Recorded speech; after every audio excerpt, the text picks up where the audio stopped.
Señores, estamos de vuelta en una nueva mañana. Estamos en la sala de entrevistas nosotros aquí y en este momento nos acompaña Máximo Calzado, es abogado y nos va a hablar de la información que él ha podido colectar a través de la historia, a través de su conocimiento como abogado de nuestra Constitución.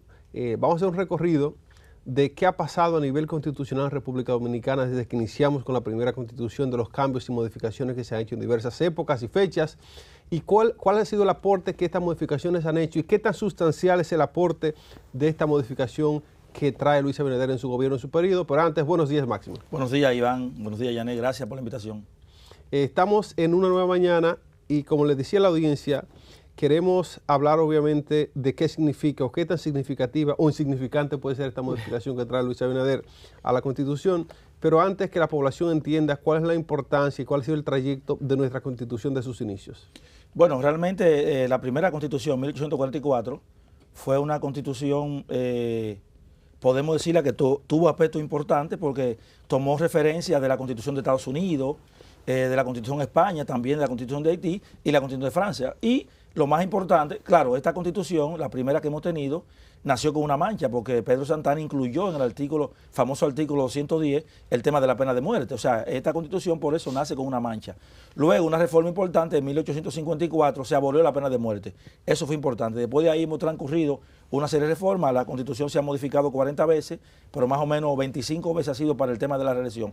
Pero de todo eso, volviendo ya al siglo XIX, la Constitución más novedosa y vanguardista fue la de 1963 con el profesor Juan Bosch, una constitución de corte social y que traía muchas reivindicaciones para pero esa constitución fue como la de Cádiz, que fue poco entendida. O sea, la República Dominicana, los sectores productivos no asimilaron. ¿Por qué? Porque él prohibía el latifundio, estableció los derechos para los trabajadores y una serie de beneficios, pero en ese momento esa constitución no se entendió porque era muy avanzada para la República Dominicana.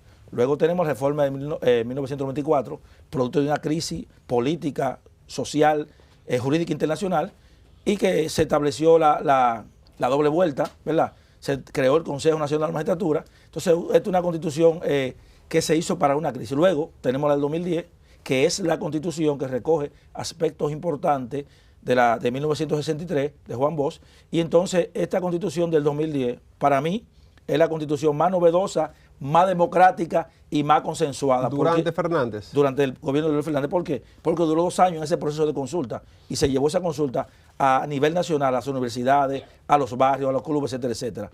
Y entonces esta constitución del 2024 para mí es una constitución, una modificación a la constitución insípida, podemos decirlo así. ¿Por qué? Porque desde el punto de vista político, económico y jurídico no aporta nada a la República Dominicana. Se vendió un tema de independencia del Ministerio Público, que íbamos a consolidar la democracia, que íbamos a mejorar la garantía de la supremacía de la Constitución, pero nada de eso ha pasado porque ha habido una confusión desde el punto de vista de la independencia del Ministerio Público. El Ministerio Público ha sido independiente desde el 2010.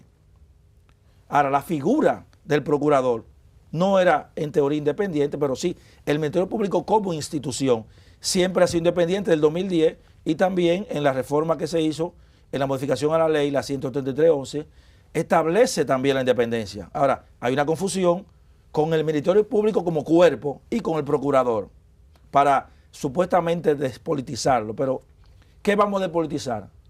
Si se supone que ya de por sí no debe estarlo. Máximo, para las personas que no somos abogados constitucionalistas como es tu caso, si nos puedes contar de manera llana, ¿qué es realmente cuál es esa modificación aparte del tema del procurador que ya mencionaste? ¿Qué es lo que se está realmente modificando y por qué hay personas como tú, como otras personas que han venido a este escenario, a levantar la mano y decir que no están de acuerdo con esta reforma? Lo primero es que esta reforma en nada beneficia a la población. En nada beneficia a la población.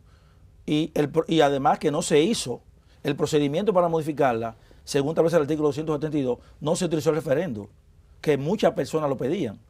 Pero es tan cierto y es tan válido que ellos en un transitorio lo ponen como una excepción. O sea, el gobierno está claro y consciente de que se requería el referendo para aprobarla. Pero bueno, ya la aprobaron, perfecto. Ahora bien, ¿qué importancia tiene? Bueno, que nosotros reducamos 20 diputados, ¿eso va a mejorar? ni siquiera representa un ahorro significativo, que era lo que Ahora, se había ¿por qué dicho nosotros no inicialmente? establecemos mejores mecanismos para control y fiscalización de los fondos públicos? Que eso sí es verdad, para controlar más el gasto público. Claro. Entonces, ok, la unificación de las elecciones, pero eso crea un problema, porque eso debilita la democracia. ¿Por qué? Porque vivimos en un sistema, con un sistema presidencialista, donde la figura del presidente tiene un peso importante. Entonces, eso va a menguar el liderazgo local al poner la Junta, porque hay un tema de arrastre, Sí. querramos o no. Entonces, otro tema es la escogencia del Ministerio Público, de que despolitizar la escogencia del procurador, pero al final es un órgano político que lo va a elegir, porque el Consejo Nacional de la Magistratura es un órgano político. Así es. ¿Cuántos votos tiene el presidente? Entonces, eliminar al procurador para poner al presidente del Tribunal Constitucional, o sea, ¿en qué beneficia eso? En nada.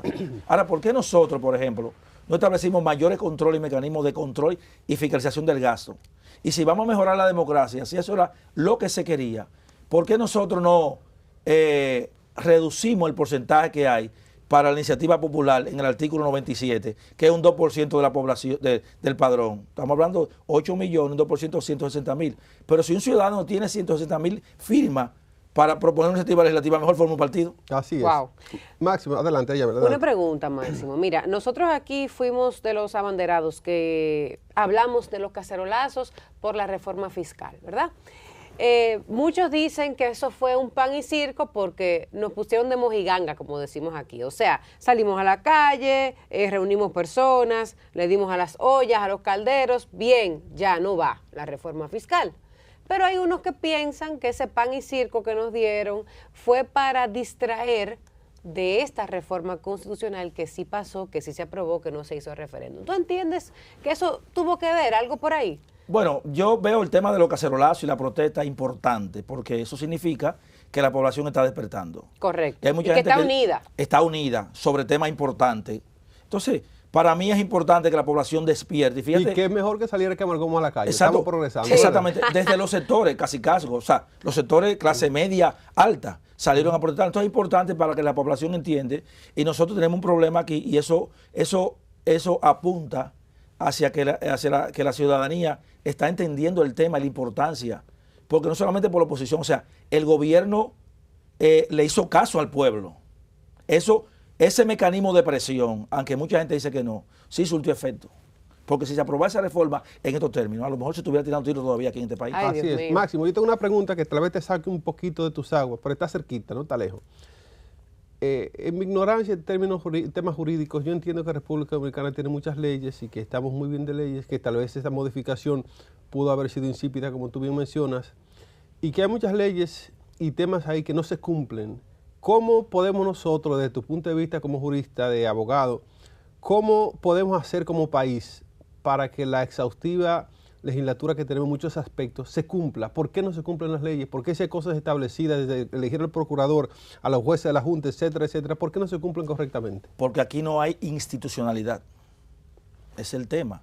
Por ejemplo, la propia Constitución tiene aproximadamente 25 reservas de ley importantes, como el Código de Agua, la Ley General de Participación, la Ley de Responsabilidad Patrimonial del Estado, la Ley de Fiscalización del Congreso. O sea, hay un sinnúmero de leyes que tiene más de 10 años en el Congreso dando vueltas y no se aprueban.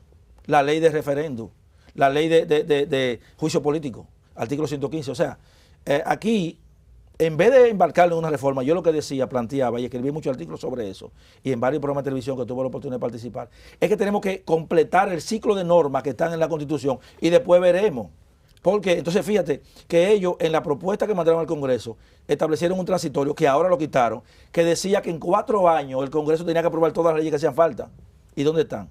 Cuando tú chequeas el programa de gobierno del PRM, hay aproximadamente, es un poema, y ese programa de gobierno es para transformar el país. Ahora, ¿qué ha pasado? Que en materia legislativa el PRM y el gobierno se han quemado. ¿Por qué? Porque solamente se han aprobado menos de un 12% de las leyes que ellos dicen que van a aprobar: seguridad social, código de agua. O sea, Entonces el poema tiene un solo verso. un solo verso. Wow. Entonces, un capricho del presidente. Porque yo te pregunto a ti, ¿en qué mejora la calidad de vida del ciudadano esa reforma? ¿Mejora los servicios públicos? Salud, educación, seguridad ciudadana. En nada. Pero no se supone, Máximo, que por ejemplo con el tema de las elecciones, de unificarlas, que eso fue digamos que un recule, porque antes se hacían así, luego se propuso dividirlas, como se hicieron en este año, y ahora otra vez bonificarlas. ¿No se supone que eso representa un ahorro? Porque se gastan muchos millones en las presidenciales y muchos millones en la de los legisladores. Mira, el tema del ahorro es relativo, porque la democracia cuesta. La democracia cuesta, tiene un costo. Entonces, si nosotros queremos democracia, hay que invertir en ello. Hay muchas personas que están diciendo, bueno, vamos a eliminar el financiamiento de los partidos políticos. Yo no estoy de acuerdo con eso. Ahora, ¿qué tenemos que hacer? Mejorar la fiscalización de esos fondos que asignan al partido, porque en la mayoría de países le dan financiamiento a los partidos políticos. Ahora, ¿qué queremos, por ejemplo? Vamos a suponer que le quitamos el financiamiento. ¿Y de dónde los partidos van? Del narcotráfico. O sea, de fuente dudosa, porque sabemos que en este gobierno y en todos los gobiernos se han filtrado y en este gobierno hay personas procesadas, legisladores procesados por el tema del narcotráfico. Entonces, lo que estamos poniendo parche es una medida populista. Ahora, vamos a mejorar la Junta Central Electoral y el propio Congreso, esa fiscalización de esos fondos a los partidos políticos, porque es que no podemos estar tapando el sol con un dedo con medidas populistas. Vamos a la raíz, porque el Congreso en el artículo 93.2 tiene una función de fiscalización y control de los fondos públicos y no lo hace. Pero además en el artículo 246 se le agrega esa facultad conjuntamente con la Cámara de Cuentas y el control ciudadano. En este sentido, Máximo, hablando de fiscalización, hoy publica, de hecho este mismo periódico El Día habla hoy de la Cámara de Cuentas y cómo esa gente están solicitando gente que quiera participar en esta convocatoria que hace la Cámara de Cuentas para personas que quieran aportar y ser parte de ese organismo gubernamental, y dice que solo hay 10 inscritos. Bueno, eso el plazo no se ha vencido todavía, pero eso siempre pasa, que al principio la gente no se anima y después la gente... Ahora, lo que pasa es que mucha gente no participa, ¿por qué? Porque dice que no va a legitimar proceso. Así es. Porque como pasa con los jueces de la Junta, ya hay voces que han dicho que van a ratificar, entonces han puesto el relajo quizás 100 y pico de personas, pero yo digo que hay que participar. Yo digo que hay que participar. Porque cuando usted no participa, si usted participa, usted está por lo menos dejando un legado. No me eligieron, pero yo participé. Máximo, para que soñemos un poquito, Nelson ya se fue, pero Nelson es muy optimista, vive en este mundo de que las cosas pueden ser mejor y ojalá que sí, que muchos pensemos así. ¿Qué debería pasar en República Dominicana para ver cómo saneamos un sistema político que está lleno de partiditos bisagra, de gente que está por un negocio, por un comercio y que no presenta ninguna propuesta que tenga sentido? Desde tu punto de vista, ¿qué tú crees que puede mejorar? Bueno, lo primero es que la población tiene que involucrarse más. Nosotros tenemos que dejar de ser habitantes de República Dominicana y convertirnos en ciudadanos. Entonces el tema de la abstención es un tema que a mí me preocupa. ¿Por qué? Porque tú tienes que votar por quien tú quieras. Si tú no votas, por ejemplo, yo tuve una conversación con una persona que trabaja en una casa como cocinera, ¿verdad? Y ella me dice, yo estoy bien porque yo no voté. No, tú votaste. De manera indirecta, si tú no votaste, le diste el voto al partido de gobierno porque el partido de gobierno es el que más se beneficia de la abstención. Entonces, mucha gente dice que este gobierno es legal pero no es legítimo. ¿Por qué? Porque esos votos que sacó no representan un 30%. Porque hubo casi un 46% de atención. Entonces, tenemos que trabajar en ese tema. ¿Y qué tú piensas, Máximo, de lo del voto obligatorio, por ejemplo? Bueno, eso podríamos pensarlo, pero no estoy de acuerdo con el tema del voto obligatorio, porque eso tiene que ser ¿Pero algo, cómo va a ser? No, tiene que ser algo que nazca del ciudadano. Bueno, pero si no nace por bueno, pero ahí vamos, es que nosotros tenemos que cambiar esa cultura. Nosotros tenemos que ser más participativos. O sea, la población tiene que involucrarse en los procesos, porque nosotros somos soberanos. Ahora, ¿qué pasa? Que la población tiene un poder cada 4 años de cambiar el status quo. Ahora, ¿qué pasa? Que estamos en otra cosa y la juventud está en otra cosa, en vez de estar en lo que estamos. Entonces, si nosotros no damos ese salto hacia la institucionalidad, hacia la participación, que la población se interese, por ejemplo, el artículo 246 dice que nosotros podemos fiscalizar y controlar los gastos públicos, pero no lo hacemos. No participamos en la vida pública, en los cabildos abiertos, en los presupuestos de participación. Nosotros tenemos la culpa del 50% de lo malo y lo bueno que pasa en República Dominicana. ¿Por qué? Porque hacemos referencia a Estados Unidos, Noruega, los países nórdicos, sí, pero en esos países la población participa de manera activa. Sí. Máximo, hablando de participación, te reitero algo que dije temprano allí. A nivel de participación, el ciudadano dominicano, ¿a qué nivel de capacidad está de poder participar y sentarse en un conclave y ver y auditar y proponer cosas, si aquí aún tenemos la Cámara de Legisladores aquí, gente acéfalo, que no tiene ninguna idea de lo que es proponer un proyecto de ley? Aquí estamos a un nivel de formación muy por debajo de la media del mundo, con muchos muchachos que están en otra cosa, Máximo, porque no tienen capacidad u oportunidad de su formación educacional para estar en otra. Tenemos un grupo de muchachos aquí que están en dembow, en hook, en teteo, en sustancias, porque no se le ha provisto la oportunidad en su barriada, por ejemplo, de formarlos un club que habla de esto, un club social que habla de este tipo de temas, o una educación secundaria que les permita al menos aprender lectura comprensiva. ¿Cómo hace una nación como esta para atraer jóvenes a participar? Nosotros sabemos que el sistema educativo está en decadencia en República Dominicana y a pesar del 4% no hemos avanzado. Ahora, yo digo que el Estado tiene que garantizar la educación. Ahora, la educación es como la salvación, que es individual. Por ejemplo, todo el mundo aquí tiene celular y el Estado a nadie le ha enseñado a hacer TikTok, a hacer video, a retocar fotos. O sea, pero la gente se preocupa. Sin embargo, por ejemplo, hay muchísimas actividades formativas que son gratis en Internet. En YouTube tú encuentras de todo. O sea, en Internet hay de todo. Ahora, hay que ver qué utiliza, pero cómo tú vas a pasar, si tú no eres influencer ni youtuber, el día entero en Facebook, por ejemplo, perdiendo tiempo. Por ejemplo, Claro Codetel, el Slim, tiene un programa de capacitación en Internet gratuito. Entonces, en eso que nosotros, entonces, mucha gente se queja del país. Ahora, ¿qué tú haces para avanzar? Que el Estado tiene, sí, pero el Estado también, yo soy parte del Estado. Entonces, yo tengo que hacer mi diligencia. O sea, no hay forma ahora mismo. Usted estudió y yo también estudiamos prácticamente sin libros porque no teníamos recursos. Sin embargo, ahora tú tienes todo a la mano del Internet y sobre todo con la inteligencia artificial. Entonces, nosotros lo que tenemos que hacer es, primero, hacer nuestro autoanálisis y de manera individual ir avanzando. Ciertamente el Estado tiene que poner su parte, pero si el Estado no lo hace, yo tengo que hacerlo. ¿Se entiende esto? Así es. Entonces, hay muchas oportunidades. Con el tema de la masificación de la tecnología, hay muchísimas formas de tú generar ingresos. Ahora, tú tienes que ponerte en eso. O sea, tú tienes que ponerte, prepararte, porque tú no haces nada si tú no eres youtuber el día entero en Facebook. Así es. O mandando nota de voz de 10 minutos. Así es. un podcast. Por ejemplo, yo no escucho nota de voz porque si tú te pones a hacerle caso al WhatsApp, hermano, tú no vas a trabajar. No, es verdad. Así es. Ahora, si tú fueras influencer o viviera de las redes, yo te acepto eso, pero ¿qué tú ganas el día entero viendo TikTok, Facebook y Twitter o Instagram? Así es. Nada. Máximo, en la parte final yo quiero que tú nos digas tu punto de vista hacia la población de cómo debemos recibir este cambio, esta modificación que recién se hizo y cómo vemos a futuro lo que se vaya a proponer para traer de nuevo una modificación al régimen fiscal en República Dominicana. ¿Tú ves eso a futuro? ¿Lo ves a final de este periodo? ¿Lo ves el gobierno que viene? Abinader dijo que no. ¿Cómo tú ves el tema económico en República Dominicana en relación a esta cancelación de la reforma fiscal? Bueno, lo primero es que antes de hablar de una reforma, el gobierno tiene que ajustar los gastos. Correcto. Por ejemplo, ¿cómo es posible que me hablen de reforma y la OCTI, Milagro Tibo, gasta 53 millones de pesos en un fin de semana en Punta Cana en una conferencia? O sea, no podíamos hacerla aquí en la capital, tenía que hacer en Punta Cana, pagándole quizás hoteles a personas y allegados. Por favor. Mire el escándalo, por ejemplo, de la OCTI. Ay, sí. 1.400 millones. De renta. No, eso es en 10 años. Pero oye, ¿cuánto cuesta? Oye, pero es de renta, no es de Exacto, ellos. es de sí, renta. pero oye esto, ¿y por qué nosotros no compramos ese edificio? Por ejemplo, porque el precio de cada piso son 3 millones. Tú multiplicas por 5, son más o menos 12 millones. Cuando tú multiplicas 12 millones por 60, 720 mil millones, ¿verdad? La mitad de lo que cuesta en 10 años. O sea, un tema que hay ahí. O sea, ¿cómo nosotros nos marcamos eso? ¿O por qué no se construye una serie de edificaciones para temas públicos? Vamos a suponer que sí, que necesitamos eso, pero vamos a comprarlo o con opción a compra.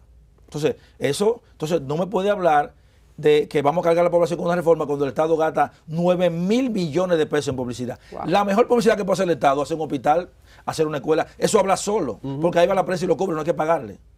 Y yo no estoy en contra de las empresas que viven de la publicidad, pero señores, vamos, la nómina en cuánto se ha duplicado. Los préstamos, 44 mil millones, ¿en qué? ¿En qué se ha gastado? Entonces no le hablen a la población de vamos a aumentar los impuestos cuando el Estado no se apriete el gasto. Nosotros tenemos que iniciar un proceso. Hay que modificar la ley 423 general de presupuesto para mejorar la calidad del gasto e implementar presupuesto por resultado. Cuando hagamos eso, entonces después vamos a hablar de eso. Vamos a hablar de reforma fiscal y cumplir con completar todas las leyes que hay, que más de 25, como reforma, reserva legal absoluta para que el Congreso legisle. Por ejemplo, el Código de Agua, que tiene más de 10 años, el Código Penal, el Código Civil. O sea, tenemos muchísimas normas que hay que dictarla primero antes de embarcarnos en un proceso de reforma. Antes de pedirle eso a la población, porque efectivamente, pues si tú quieres que yo me apriete, pues apriétate tú primero. Pon tú el ejemplo, dame el ejemplo, tú como gobierno, como Estado, dame el ejemplo de que tú vas a reducir tu gasto, para entonces yo también tener que reducir mi gasto. ¿Cuánto gastan los ministros en tarjeta de crédito comiendo langosta, caviar? por favor, pero o sea, tarjeta de crédito sin límite, o sea.